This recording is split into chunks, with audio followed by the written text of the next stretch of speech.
Hello everyone, welcome to my lecture of country studies. In today's lecture we are going to talk about the geography of United Kingdom and its climate. Firstly, let me introduce you with the plan of our lecture today. We are going to start with the United Kingdom geography in general and some quick facts beforehand, and then we will briefly be talking about the area of the UK. Later, we move on the mountains and hills of the United Kingdom, rivers and lakes, artificial waterways and coastlines, and islands. Moreover, we plan to talk about the climate of each part of the UK separately, and in the end, generally about the weather. I hope you will enjoy the video and get necessary for your information. The United Kingdom includes 4 countries. First, let's start with explaining the distinctions between the United Kingdom, Great Britain, and Britain. United Kingdom is a country belonging to the European continent that includes 4 separate countries on the British Isles, which are England, Northern Ireland, Scotland, and Wales. And Great Britain is the name for 3 nations on the main isle: England, Scotland, and Wales. And what's more interesting is Britain is used only for including the mainland countries, England and Wales. Okay, let's talk about the quick facts. The United Kingdom is a country in northwestern Europe. The UK consists of 4 countries as we mentioned above. What are they? England, Scotland, Wales, and Northern Ireland. The UK is located mainly on 2 large islands in the Atlantic Ocean, the islands of Great Britain and Ireland. No location in the UK is further away from the sea than 125 kilometers, which is 77 miles. The only land border to a non-UK country is in Northern Ireland, the border with Ireland. The United Kingdom is slightly smaller than the state of Oregon, USA, and slightly bigger than Ghana. The UK lies on the prime meridian, which marks the Greenwich Meridian time zone, which is popular as GMT. The landscape is dominated by rolling plains and rugged hillsides. The United Kingdom is an island nation, a sovereign state located off the northwest coast of continental Europe. The island is separated from the continent by the English Channel. The UK lies between the North Atlantic and North Sea and comes within 35 kilometers of the northwest coast of France, from which it is separated by the English Channel. It shares 499 kilometers international land boundary with the Republic of Ireland. The Channel Tunnel, bored beneath the English Channel, now links the UK with France. So, as you see, the distance from the country's southeast coast to the northern coast of France is only 35 kilometers. With a total area of approximately 95,960 square miles, the UK occupies the major part of the British Isles archipelago and includes the island of Great Britain, the northeastern 1/6 of the island of Ireland, and many smaller surrounding islands. It is the world's 7th largest island country. The mainland areas lie between latitudes 49 degrees north and 59 degrees north. The Shetland Isles reach to nearly 61 degrees north, and longitudes 8 degrees west and 2 degrees east. The Royal Observatory, Greenwich, in southeast London, is the defining point of the prime meridian. Now it's time to talk about the area in general. The total area of the United Kingdom, according to the Office for National Statistics, is 248,532 square kilometers, which is 95,960 square miles, comprising the island of Great Britain, the northeastern 1/6 of the island of Ireland, which is Northern Ireland, and many smaller islands. This makes it in the 7th largest island country in the world. England is the largest country of the United Kingdom at 132,938 square kilometers, accounting for just over half the total area of the UK. Can you imagine? Scotland at 80,239 square kilometers is second largest, accounting for about a third of the area of the UK. Wales and Northern Ireland are much smaller, covering 21,225 and 14,130 square kilometers, respectively. The area of the countries of the United Kingdom is set out in the table as you see. Information about the area of England, the largest country, is also broken down by regions. As you see, England consists of South-West, East of England, South-East, East Midlands, Yorkshire and the Humber, and North-West, together with West Midlands.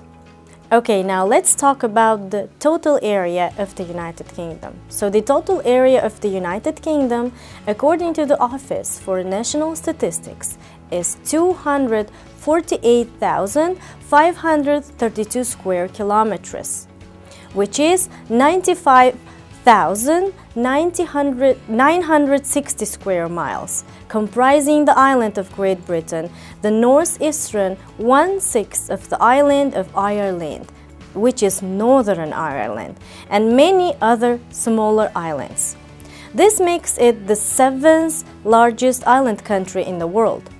England is the largest country of the United Kingdom at 132,938 square kilometers, accounting for just over half of the total area of the UK. Scotland at 80,239 square kilometers, which is 30,980 square miles, is second largest, accounting for about a third of the area of the UK. Wales and Northern Ireland are much smaller, covering 21,225 and 14,130 square kilometers, respectively. The area of the countries of the United Kingdom is set out in the table. Information about the area of England, the largest country, is also broken down by regions as you see in the table. So, as you see, England consists of different regions, which are called South-West, East of England, South-East, East Midlands, Yorkshire and the Humber, North-West, West Midlands, and North-East and London. Scotland, Wales, Northern Ireland, they make one United Kingdom together with overseas territories. The area of the overseas territories of the UK is 1,727,570 square kilometers. Now it's time to talk about the mountains and hills. The 10 tallest mountains in the UK are all found in Scotland. The highest peaks in each part of the UK are Scotland. This is called Ben Nevis. Maybe you have already heard about it. And this is 1,335 meters. And in Wales, it's Snowdon. Sometimes it's called Snowdonia. And it is 1,085 meters. In England, it's Scafell. And this is usually called Scafell Pike in Cumbrian Mountains. This is 978 meters. And Northern Ireland, Slieve Donard, Mourne Mountains. The ranges of the mountains and hills in the United Kingdom include, in Scotland, Cairngorms, Scottish Highlands, Southern Uplands, Grampian Mountains, Ochil Hills, Kempsey Fells, Cullen Wales, and etc. And in Wales, it's Brecon Beacons, Cambrian Mountains, Cloudian Hills, Snowdonia Mountains, and Priscell Hills. In England, it's Cheviot Hills, Chilterns, Cotswolds, Dartmoor, Lincolnshire Wolds, Exmoor, Lake District, Malvern Hills, Mandip Hills, and etc. The lowest point of the UK is the Fens of East Anglia, in England, parts of which lie up to 4 meters below sea level. It's 13 feet. And it's very interesting to talk about the rivers and lakes of the United Kingdom. The longest river in the UK is the River Severn. This is 220 miles. In kilometers, it's about 350 kilometers, which flows through both Wales and England. The longest rivers in the UK, contained fully within each of its constituent nations, are in England, it's what? River Thames, the world famous river. In Scotland, it's River Tay, and in Northern Ireland, it's River Bann, and in Wales, it's River Usk. As a result of its industrial history, the United Kingdom has an extensive system of canals, mostly built in early years of industrial revolution, before the rise of competition from the railways. The United Kingdom also has numerous dams and reservoirs to store water for drinking and industry. The generation of hydroelectric power is rather limited, supplying less than 2% of British electricity, mainly from the Scottish Highlands.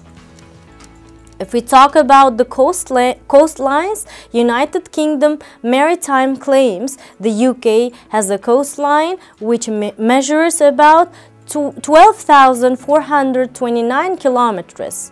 It is 7,723 miles. The heavy indentation of the coastline helps to ensure that no location is more than how much? To 125 kilometers from tidal waters. The UK claims jurisdiction over the continental shelf, as defined in continental shelf, agreed upon boundaries, an exclusive fishing zone of 200 nml, and territorial sea of 12 nml.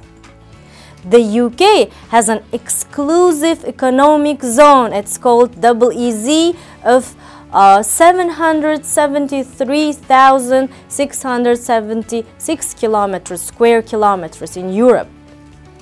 However, if all Crown dependencies and overseas territories are included, then the total EEZ is 1,805,586 square kilometers, which is the 5th largest in the world. Okay, now we move on talking about the islands in the UK. In total, it's estimated that the UK is made up of over 1,000 small islands, the majority located off the north and west coasts of Scotland. About 130 of these are inhabited according to the 2001 census. The largest island in the UK is Great Britain, as you know. The largest islands by constituent country are Lewis and Harris in Scotland, and Wales Anglesey, and the Isle of Wight in England, and Rathlin Island in Northern Ireland at roughly 6 square miles. Okay, let's talk about the climate of the United Kingdom. So, the climate of the United Kingdom is temperate oceanic, mild and humid. More humid in Northern Ireland, and Scotland colder and drier. The weather is mainly influenced by the warm oceanic current of the Gulf Stream. The sea surrounding the country from all sides does not allow the air over land to heat up or cool too much. Therefore, sudden temperature changes rarely occur, but the weather conditions change so often. 4 different regions represent the climate throughout the territories. Southeast, cold winters and warm, dry summers. And Southwest, soft and very wet winters and warm, humid summers. Northwest, mild winters, cold summers, and frequent rain in all year. And Northeast, cold winters, cool summers, and steady rain throughout the year. December 2015 was the wettest calendar month on record for the UK. Records date back to 1910, with rainfall at 91% above normal. Funny enough, it was also the warmest December on record. More numbers. It rains for 156 and 2 days per year in Britain. You know that Cardiff is the UK's wettest city, with an average monthly rainfall of 96 millimeters and the average number of wet days per month standing at 12.4. It doesn't snow much in the UK compared to other European countries. They get on average 23 days of snow a year. Can you imagine? It was, 1981 from 1981 to 2010, but much of this snow doesn't settle, but they still hope for a white Christmas each year. However, some winters or even summers are more surprising than others. The snowiest winter of the 20th century was 1947. On the 2nd of June 1975, snow showers forced several country cricket matches to be abandoned.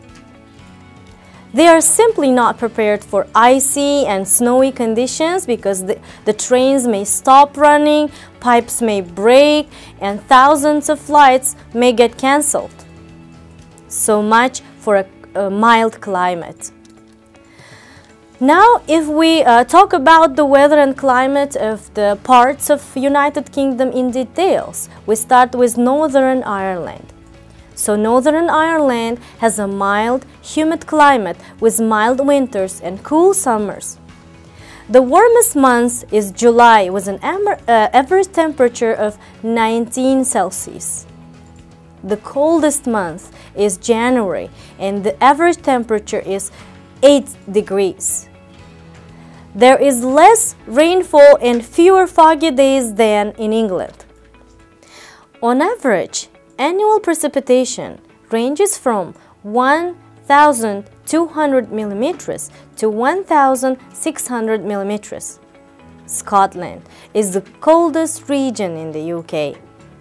The instability of the weather is associated with a varied topography. In mountainous areas, temperatures can reach 10 degrees below zero in winter. January and February are the coldest months with an average temperature of 3 degrees.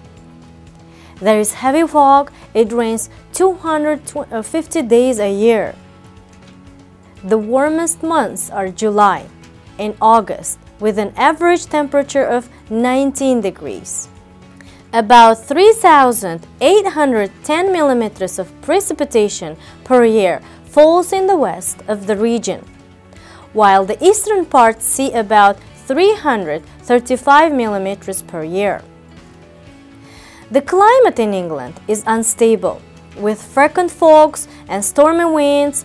The average temperature in winter is plus 5 degrees. There is less precipitation in spring, but cold north winds blow. In summer, the temperature ranges from plus 16 degrees to plus 32 degrees. The largest amount of precipitation falls in August. In autumn, cyclones prevail and the fog begins. London has a mild, temperate climate. It's warm in summer, but not hot, though temperatures have risen in recent years. In 2003, the temperature reached a record high of 38 degrees warm. Hot, we can say. And the autumn of 2011 set new temperature records. At the end of September, the temperature rose to 29 degrees warm. Fog formation occurs most often in January and February. There are only about 45 foggy days in London, but half of the days are cloudy and overcast. The average temperature in summer is about plus 19 degrees. Winter is cool but not frosty.